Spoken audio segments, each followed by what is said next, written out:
The rain-slicked streets of Chelsea in 1998 smelled like wet asphalt and forgotten dreams, and that's when I saw him, Elias Harrington, the mayor's golden boy, all grown up and unraveling right before my eyes. He was slumped against a graffiti-tagged wall outside a dive bar called the Leather Rose, his designer coat soaked through, vomiting into the gutter like his soul was spilling out with it. "Fuck you, Dad," he muttered between heaves, the words slurring into the downpour, a plea wrapped in poison that hit me harder than the thunder cracking overhead. I froze under my umbrella, heart slamming like a freight train, because 10 years ago, I'd been the one to drag his scrawny teenage ass out of a similar mess, only to watch him vanish like smoke when his old man shipped him off to some fancy rehab in the Hamptons. This time, though, as lightning forked the sky and our eyes locked across the puddle-strewn alley, I swore to God I wouldn't let the Harrington Empire, or his own demons, rip him away again. I'd always been a fixer in this city, the kind of guy who patched up other people's wreckage for a paycheck that barely covered the rent on my walk-up in Hell's Kitchen. Hudson Reyes, private eye with a badge from the NYPD that I'd traded in after one too many bribes from suits like Mayor Harrington. Back in '88, when Eli was just 18 and wild-eyed, rebelling against his father's iron-fisted reign over City Hall, I'd been hired to find him. Not rescue, find. Like he was a lost set of keys or a misplaced briefcase. The mayor's people painted it as a runaway kid acting out, but I knew better. Eli wasn't running from home. He was running from the noose of expectations tightening around his neck. That first job had been a clusterfuck of late-night stakeouts and whispered tips from the underground scene, the leather bars in the village where a pretty boy like Eli could lose himself in the haze of poppers and anonymous hands. I'd cornered him in a back room at the Spike, his lips bruised from some stranger's kiss, eyes glassy with whatever cocktail of booze and bad decisions he'd chased that night. "You're Hudson?" he'd gasped, not scared, but curious, like I was the ghost story his bodyguards told to keep him in line.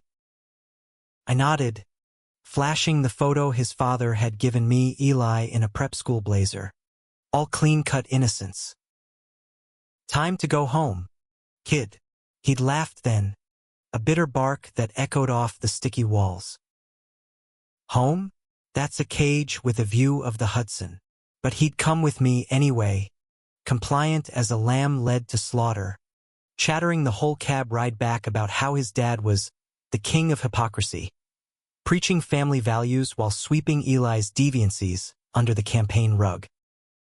I dropped him at the family brownstone on the Upper East Side, collected my fee, and tried to forget the way his hand had lingered on my arm, warm and electric, like a promise neither of us could keep. 10 years later, here he was again, 28 and carved sharper by time, his once boyish face etched with lines that spoke of too many nights chasing oblivion. The mayor was running for re-election, his posters plastered everywhere. Harrington, keeping New York safe for families. Safe, my ass. Eli looked like he'd been through a war zone, cheeks hollowed, blonde hair matted and too long, those ocean blue eyes rimmed red from crying or coke or both. He wiped his mouth with the back of his hand, spotting me fully now, and his face crumpled like wet paper. "Hudson? Jesus Christ. Is that you?" His voice was raw, scraped clean by the retching, but it still carried that patrician lilt, the one that screamed old money and Ivy League regrets. He pushed off the wall, staggering toward me, the rain turning his shirt translucent against his lean chest. I caught his elbow before he face-planted, the familiar jolt shooting up my arm like it had a decade ago. "Yeah, it's me." "What the hell are you doing out here, Eli? Your old man's got the whole city looking for you again." I kept my tone steady, but inside, I was a goddamn hurricane. This wasn't just a job this time. The mayor's office had called me yesterday. Same script as before. Discreet retrieval. Bonus if you keep it quiet. But I'd taken one look at Eli's haunted mug in the updated file photo and felt something crack open. An old wound festering since the day I'd handed him back to that viper's nest. He searched my face, rain dripping from his lashes, and for a split second, I saw the boy again, the one who'd whispered, "Thanks for not judging me," as the elevator doors closed on that brownstone lobby. Then the mask slipped, and he jerked away, laughing that same hollow laugh. Looking for me? That's rich. They just want to bury me deeper this time. Dad's got a wedding lined up, some debutante from Connecticut to fix me. Make me the perfect son for the cameras. My gut twisted. Eli Harrington, out and proud in whispers to me back then, now bartered like chattel to prop up his father's legacy. The 90s weren't kind to guys like us. ACT up marches in the streets, friends dropping like flies to AIDS, and politicians like Harrington thundering about traditional values, while their own kids drowned in the fallout. "Come on," I said, flipping my umbrella over both of us. "My place is 2 blocks. You need to dry off before you catch your death." He hesitated, eyes flicking to the bar's neon glow like it was a siren call, but then he nodded, leaning into me heavier than he should have. We trudged through the storm, my arm around his waist to steady him, and every step felt like tempting fate. My apartment was a shoebox, peeling wallpaper, a Murphy bed that creaked like an old man's bones, and a fridge stocked with beer and takeout remnants. I flicked on the space heater, tossed him a towel from the bathroom, and busied myself brewing coffee strong enough to strip paint. Eli peeled off his coat, revealing a button-down untucked and stained, his slacks clinging like a second skin. He sank onto the sagging couch, towel drying his hair in fierce rubs that turned his spikes into a golden mess. "You still do this shit? Play knight in shining armor for assholes with deep pockets." I handed him the mug, our fingers brushing, deliberate on his part, I think. "Pays the bills. And you're no asshole, Eli." Complicated, maybe. Reckless as hell. I sat across from him on the coffee table, close enough to smell the whiskey on his breath mixed with rain.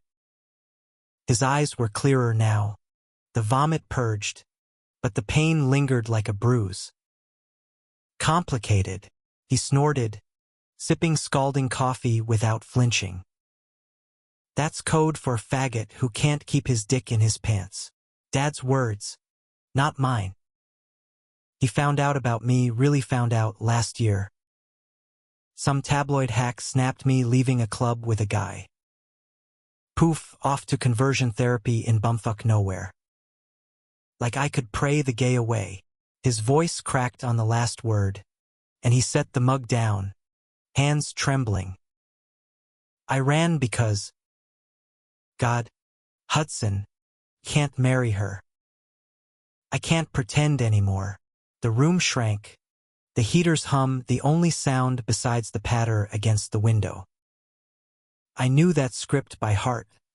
My own coming out in '82 had cost me my badge, my family, everything but this stubborn pulse in my chest. "You don't have to," I said softly, reaching out to still his hands. His skin was fever-hot, pulse racing under my thumbs. "Stay here tonight. We'll figure it out." Our eyes locked, and the air thickened, charged like the storm outside. He leaned in first, tentative, lips brushing mine in a question. I answered by pulling him closer, the kiss deepening into something starved and desperate. His mouth tasted of coffee and salt, his body yielding against mine as we tumbled back onto the couch. Hands roamed, mine under his shirt, tracing the ridges of ribs too prominent, his fisting my hair like I'd vanish if he let go. It wasn't gentle. It was a dam breaking, years of what-ifs pouring out in gasps and moans. We stripped in a frenzy, clothes hitting the floor like shed skins. Eli was beautiful in the lamplight, lean muscle honed by desperation, freckles dusting his shoulders like stars. I mapped him with my mouth, from collarbone to navel, drawing out whimpers that twisted my heart.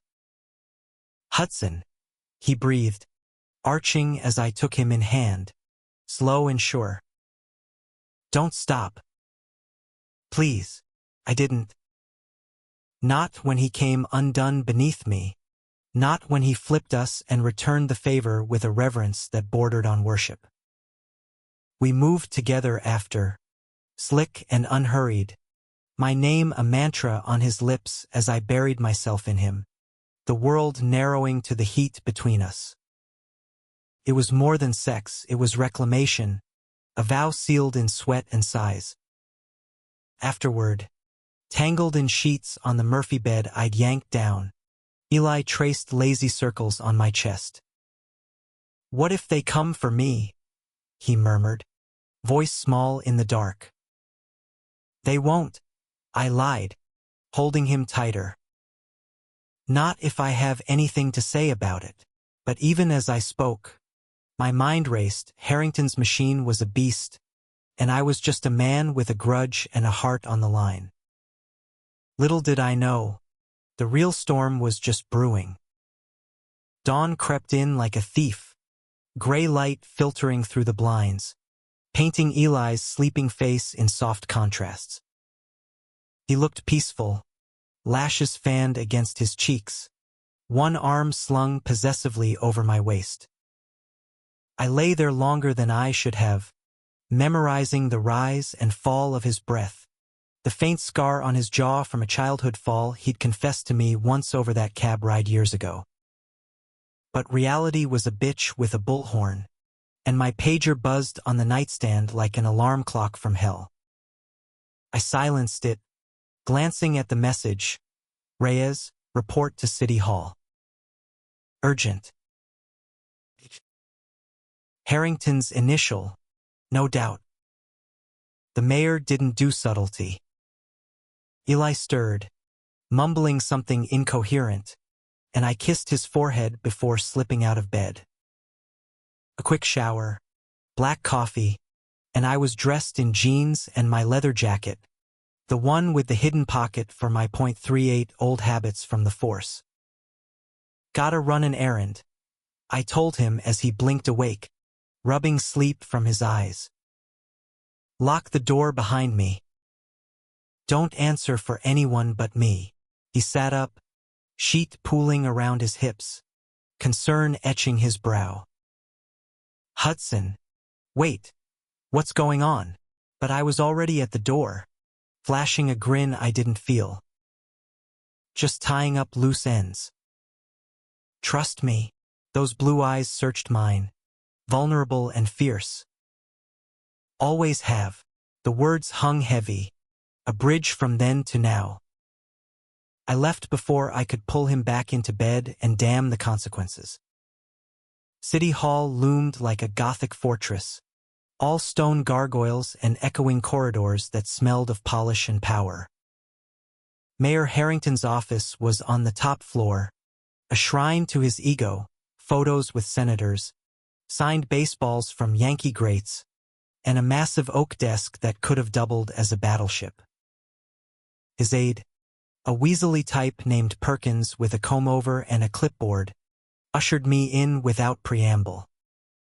The mayor rose as I entered, all 6'4" of him, silver temples framing a face carved from granite. He was the picture of American grit, West Point grad, war hero, the guy who'd cleaned up Times Square by shoving the sex workers and drag queens into the shadows. "Hudson," he boomed, handshake crushing like he was testing my spine. Good to see you again. Sit. I perched on the edge of the leather chair, spine straight. You got me here at 0600, Mr. Mayor. What's the fire? He steepled his fingers, eyes like chips of ice. Elias. He's gone AWOL again. Last seen at some establishment in Chelsea. I need him back, Reyes. Discreetly. The election's in 3 weeks, and I can't have my boy making headlines. He slid a check across the desk. 5 grand, more than last time. Same as before. Bring him home. I didn't touch it. And if he doesn't want to go? Harrington's laugh was a bark, devoid of humor. Doesn't want to? My son knows his duty. Family first. Always. But there was a flicker, guilt, fear, in those eyes. I'd seen it before, in the drunk confessions of other fathers who'd buried their kids' truths under layers of denial. Look, Hudson. Elias is troubled. The drugs, the parties. It's not his fault. But this wedding, Margaret Vanderbilt's daughter, it's a lifeline. Stability. For all of us. I leaned forward, voice low. Troubled how? Because he's gay? Or because you treat him like a prop in your morality play? The words slipped out, sharper than I'd intended, but fuck it. 10 years of resentment boiled up. For Eli. For every kid like him sacrificed on the altar of normalcy. The mayor's face darkened, veins bulging at his temples. Watch your tone, Reyes. I know your inclinations. Wouldn't want that getting around, dredging up old dirt from your badge days. It was a threat, velvet-gloved, but I saw the blade beneath. He knew about me. Hell, everyone in the department had after that raid on a bathhouse in '85 where I'd shielded a friend instead of cuffing him. I stood, leaving the check. I'll find him, Mayor. But this time, it's on my terms. I walked out, pulse thundering, the echo of his silence chasing me down the hall. Back at the apartment, Eli was pacing like a caged panther, phone cord twisted in his fist. They called here Perkins, that prick. Said if I don't show for the engagement party tonight, Dad'll cut me off. No trust fund. No nothing. I locked the door, pulling him into my arms. Let him. You don't need his money. But even as I said it, I felt the noose tightening.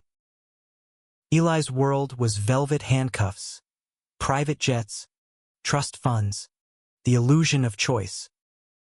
Mine was grit and grind, scraping by on skip traces and surveillance gigs. What could I offer him but this shoebox and my battered heart? We spent the morning tangled in denial, making love slow and deliberate on the kitchen floor, sunlight slanting through the window like a benediction. Eli's touches were reverent, mapping my scars, the knife wound from a bar fight in '92. The tattoo of a compass rose on my shoulder that pointed nowhere but north, toward some elusive freedom. I love this, he murmured against my skin, lips brushing the ink. You. Real. Not some polished lie. Love. The word hung unspoken, but it thrummed between us like a live wire. After, over scrambled eggs and burnt toast, we plotted. We skip town, I suggested, half joking.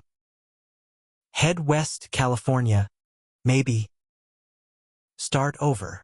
But Eli's laugh was wry. And do what? Wait tables in WeHo? I'm a Harrington, Hudson. That name's a brand, not a curse I can just shed. The argument simmered all afternoon, words like barbs. His fear of the unknown clashing with my stubborn hope. By evening, as the city lights flickered on, Eli was dressed in a borrowed flannel of mine, too big on his frame, looking like a kid playing dress-up. "I have to go to the party," he said finally, chin lifted in defiance. Face him. Tell him it's over, the wedding, the charade. Then we figure us out. I wanted to argue, to chain the door and keep him safe, but I saw the steel in his eyes, the same fire that had drawn me to him a decade ago. "I'll drive you," I conceded, grabbing my keys. The Vanderbilt Gala was at the plaza, a glittering cage of chandeliers and champagne flutes, where New York's elite preened like peacocks. We parked in the shadows across the street, Eli's hand tight in mine. "Call me when you're done." "I'll be waiting." He kissed me then, fierce and final, tasting of toothpaste and terror. "I love you, Hudson. You know that, right?" The words cracked something in me, a fissure wide as the Hudson River. "Yeah," I whispered. "Go get him, Tiger." Watching him vanish into that marble maw felt like burying a piece of myself. I chain-smoked Camels in the Impala, radio tuned low to Sinatra crooning about regrets. Hours ticked by, 10, 11, each one a nail in my coffin. At midnight, the pager screamed again, Elias secured. "Stand down." My blood ran cold. Secured. Like a goddamn fugitive. I gunned the engine, tires screeching toward the Upper East Side.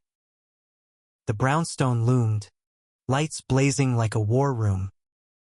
Cops off duty, Harrington's lapdogs, flanked the stoop. I flashed my old shield, bluffing my way past the perimeter, heart pounding. Inside, the foyer was chaos. Perkins barking orders, a medic kneeling by Eli on the Persian rug. He was out cold, track marks fresh on his arm, a syringe discarded like venomous snake skin. Overdose. My world tilted. "What the fuck happened?" I roared, shoving past the suits to his side. His pulse fluttered weak under my fingers, skin clammy as death. The mayor loomed in the doorway, face a mask of paternal sorrow. He showed up ranting, "Hudson." Refused the drink I offered to calm him, said he was leaving, that you were poisoning him against me. Lies, all of it, but the accusation stung like acid. I called for help when he collapsed. You did your job, found him. Now let us handle family. Family. The word was a gut punch. As the paramedics loaded Eli onto a stretcher, his eyelids fluttered, locking on mine for a heartbeat of recognition. "Hud. Don't." Then he was gone, sirens wailing into the night. I stood there, rain starting again, washing the city clean while I bled out on the stoop. Betrayal burned hot, Harrington's setup, drugging his own son to discredit him, to make the relapse the story instead of the truth. And me? I delivered Eli right back into the lion's den, thinking love was armor enough. But as I drove through the storm-swept streets, one truth anchored me. This time, I wouldn't let go. Not without a fight. The hospital reeked of antiseptic and despair, fluorescent lights buzzing like angry hornets over the ER bays. I badged my way past the night shift nurses with a mix of charm and bullshit, claiming to be Eli's cousin from out west. They bought it or were too understaffed to care, and pointed me to a curtained alcove where he lay hooked to IVs, monitors beeping a fragile rhythm. Eli looked small under the starched sheets, bruises blooming on his arms like ugly flowers, oxygen mask fogging with each shallow breath. The talk screen confirmed it, roofies in his system, laced with enough junk to floor a horse. Harrington's calming drink, no doubt. The bastard had a private stash of pharmaceuticals for campaign stress, or so the whispers went. I sank into the plastic chair, taking his limp hand in mine, thumb stroking the pulse point that fluttered like a trapped bird. Hang on, baby, I murmured, voice thick. I'm here. Flashes of the night we'd shared assaulted me.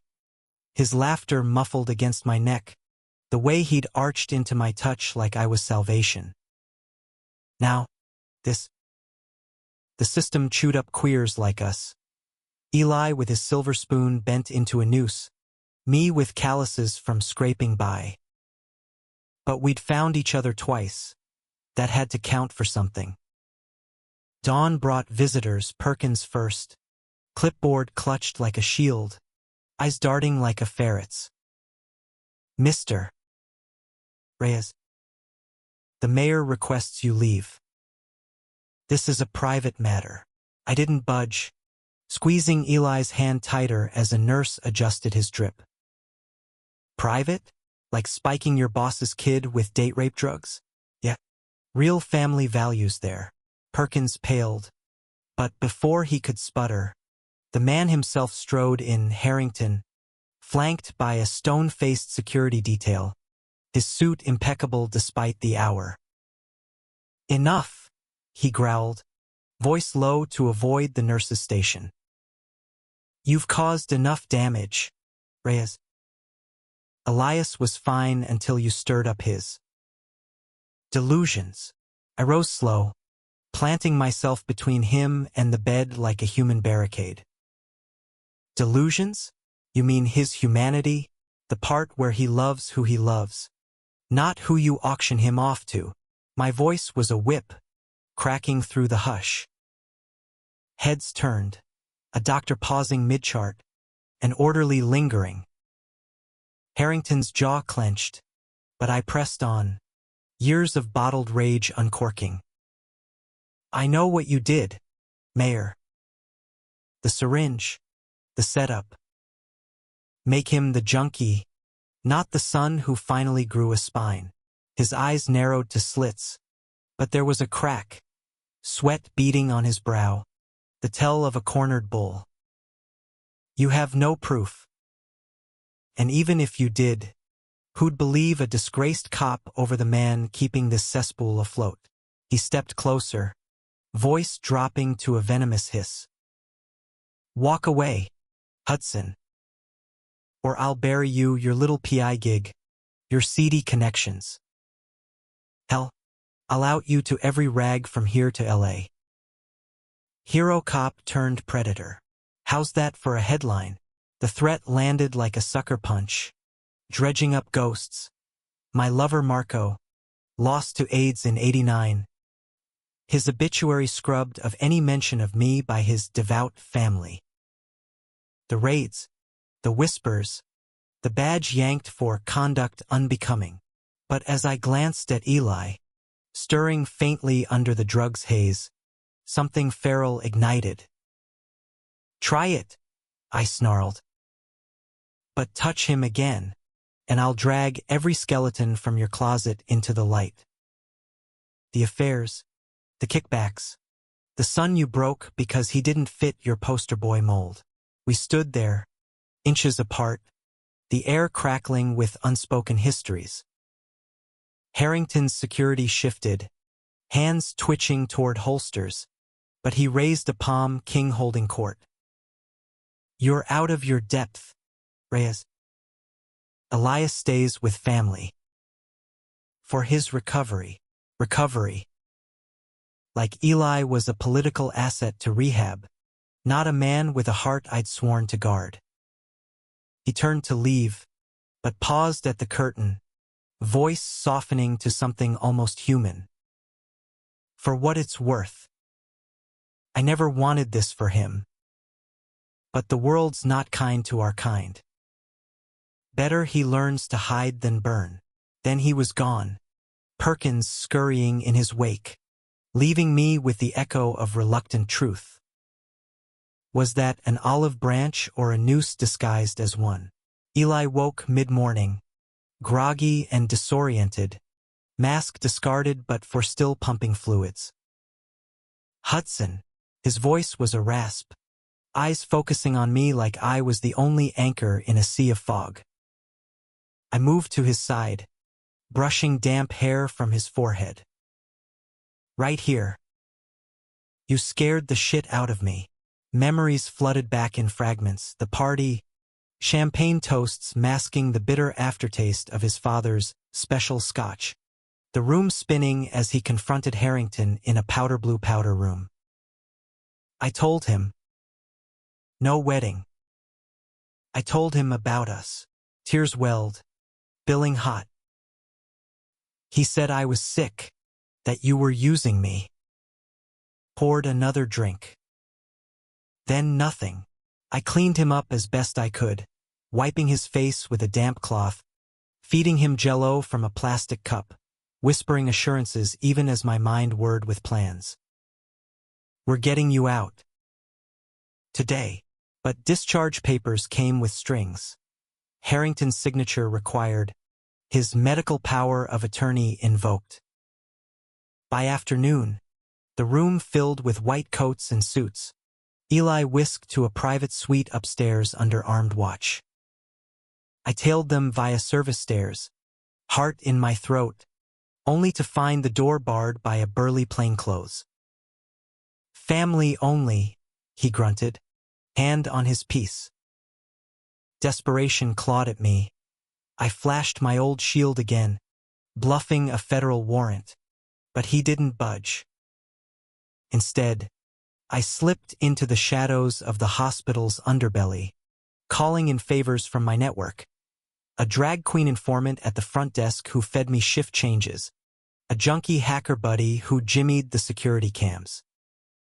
Night fell, the city a glittering beast below the window I'd cracked for air.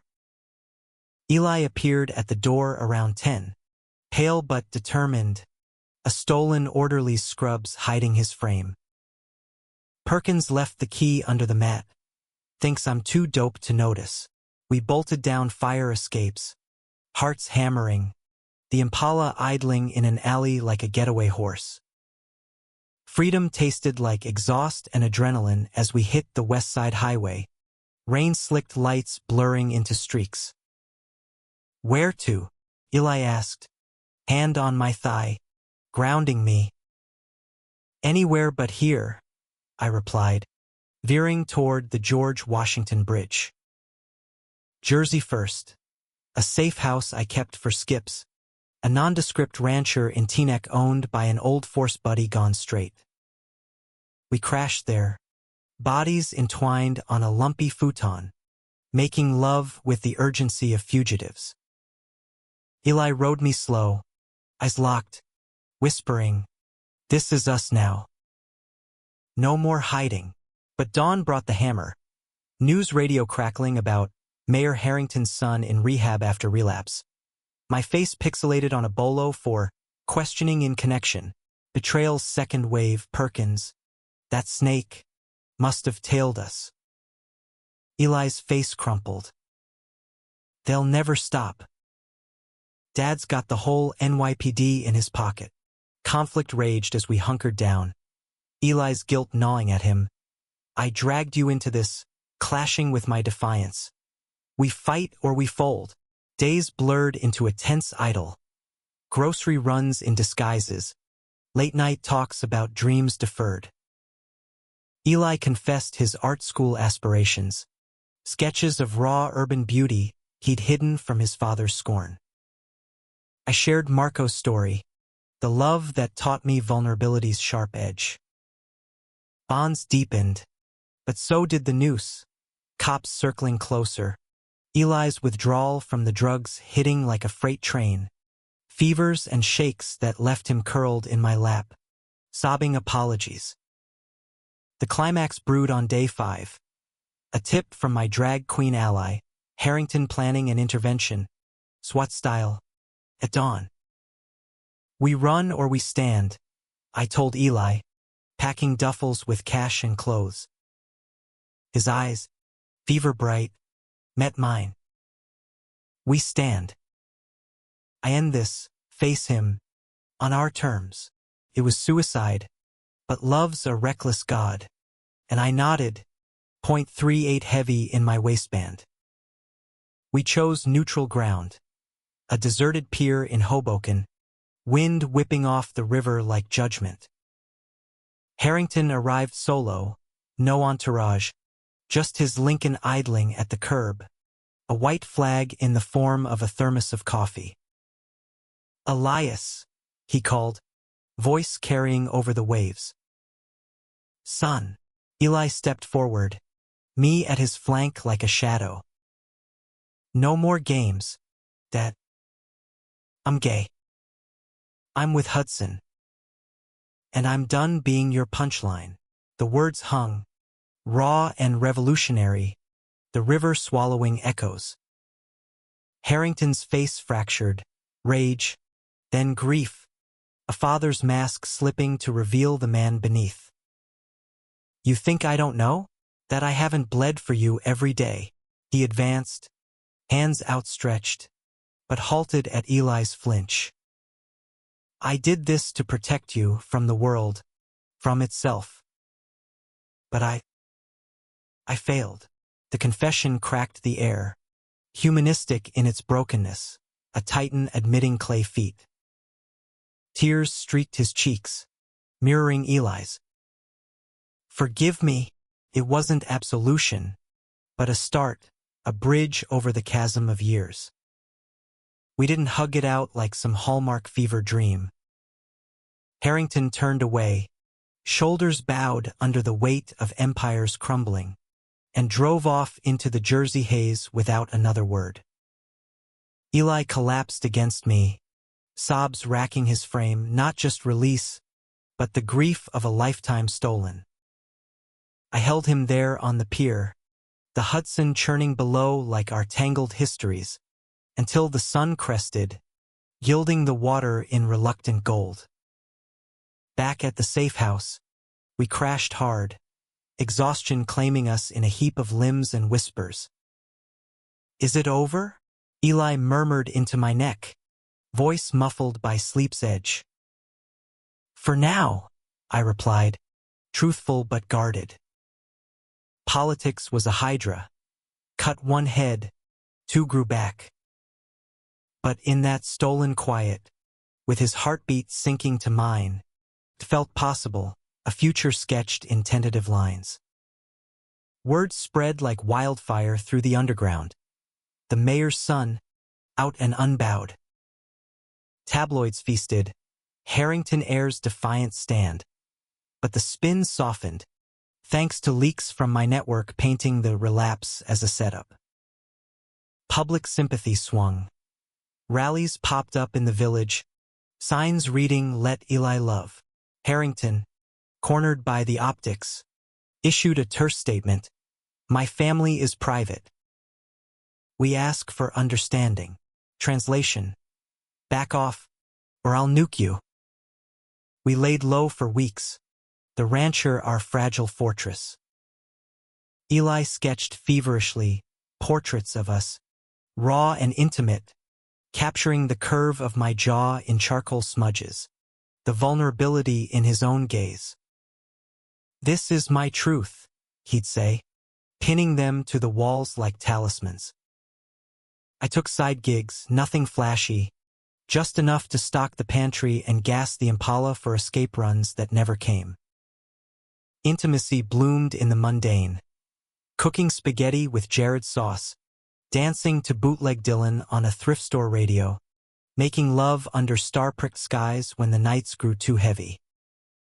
Eli was a revelation, playful one moment, pinning me to the futon with teasing bites, tender the next, tracing my tattoos like sacred text. "You're my compass," he'd whisper, guiding me inside him with a sigh that unraveled me. Our bodies spoke what words couldn't. Forgiveness, ferocity, the quiet miracle of chosen family. But conflict simmered beneath the idol. Eli's phone, a burner I'd scored, rang one crisp October afternoon. Margaret Vanderbilt, the jilted fiancée, her voice syrupy with schadenfreude.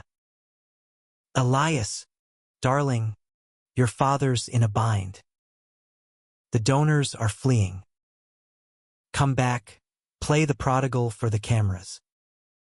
I'll even let you keep your indiscretions quiet.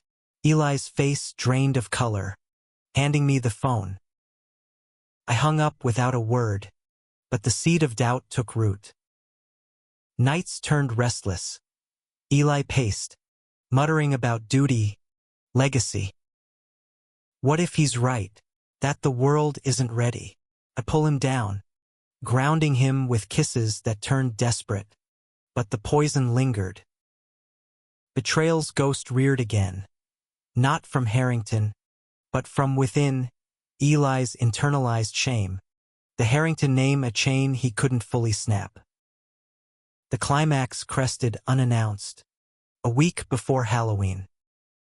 We were at a low-key queer art show in Asbury Park, Eli's first public outing, sketches displayed under pseudonyms. The crowd was electric.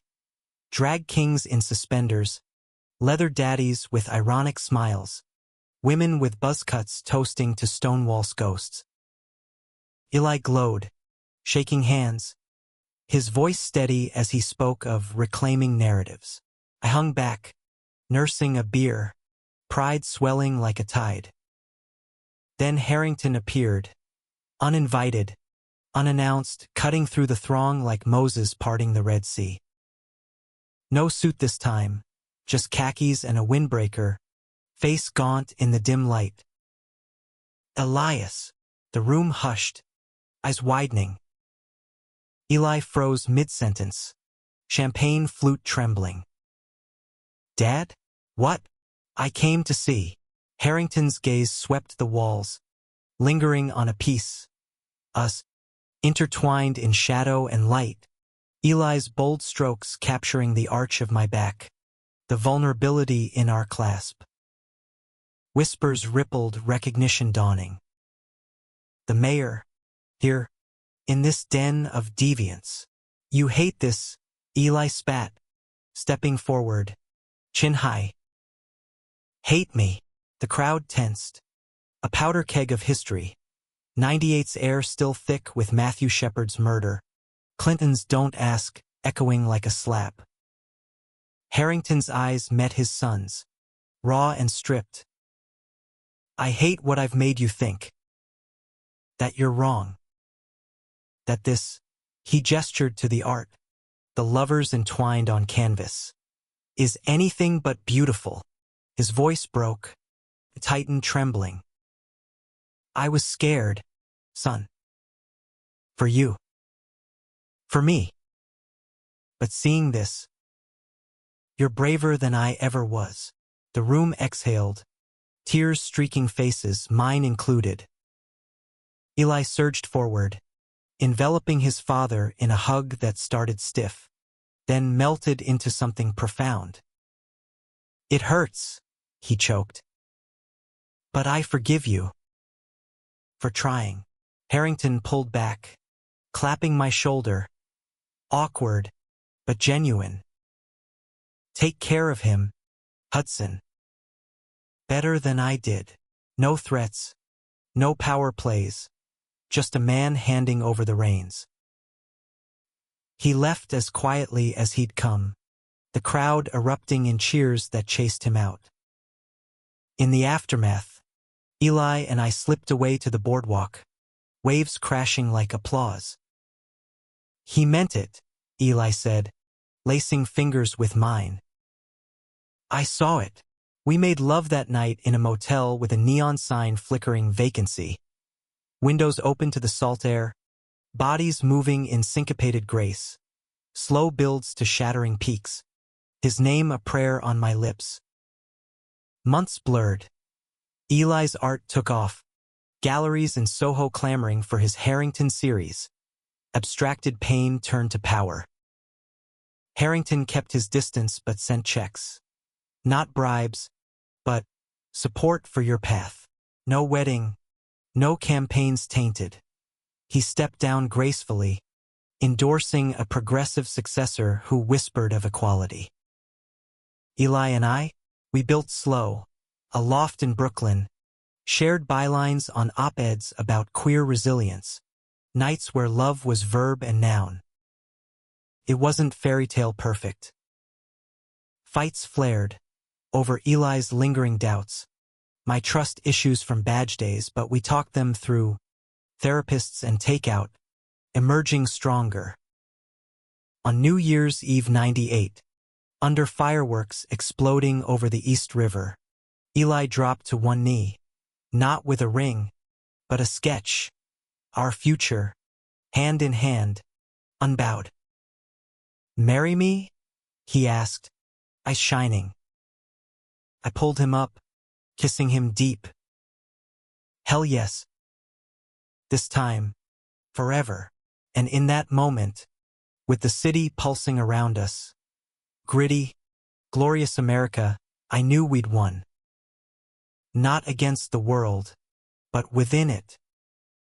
Love, defiant and deep, refusing to let go.